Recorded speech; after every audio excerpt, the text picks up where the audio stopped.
once if you hear my voice. Twice. Alright, I walked around and I noticed that everyone was able to set up the fortunes for our animals. Okay, so now we have a hypothetical next setup of my animals being sold, bought. This time you need to fill out the calculation and our fortune at the end. We do not have a chart for you because what you're going to do next is you're going to discuss how are we able to set this up, knowing how much each of the animals cost. I want to see an expression for the calculation and then the fortune. Am I able to have money after I sell and buy these animals? You have 1 minute to discuss this. Can someone tell me real quick, what are we doing? Jacob.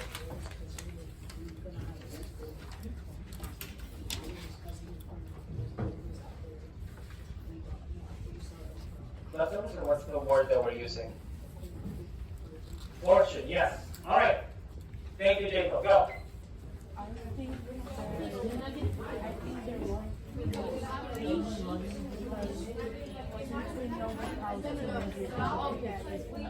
and the sheets are needed, you could see that there's species and that would so if you sell 250 but the salt it's 250. You can subtract 250 minus the others, or else you're gonna get negative.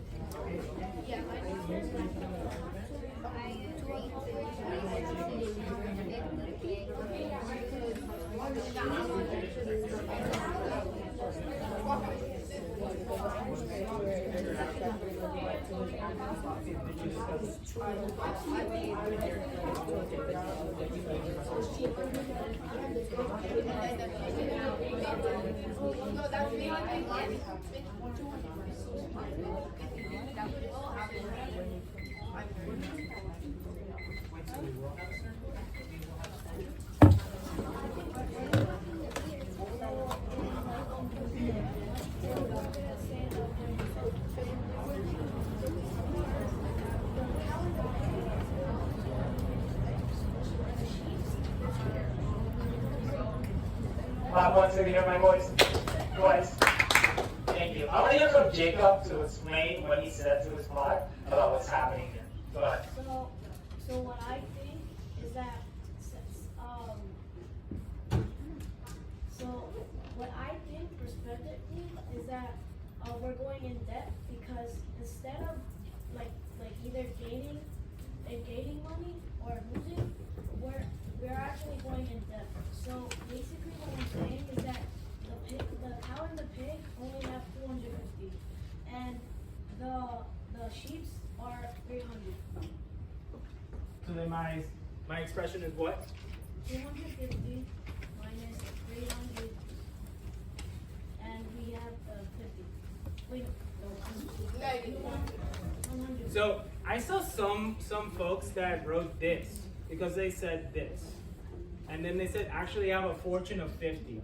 Before we move on, can someone tell me why this is wrong? Ann? That's wrong because Hold on, Ann. I don't have everyone. Everybody's with Ann? Great, go ahead. because the 250 is our result and you do the salt first before the buy. We do the sold first, and then we subtract what we bought. Thank you. Thank you.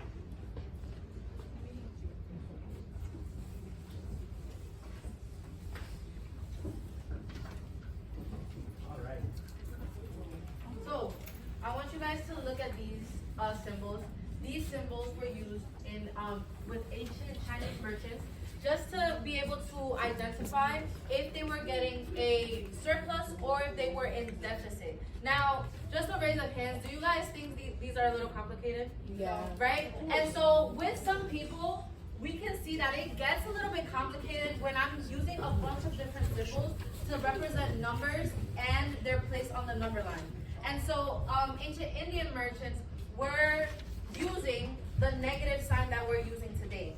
And so what we're going to be practicing today is using the negative sign and rationalizing where our rational numbers should be depending on the sign that we have.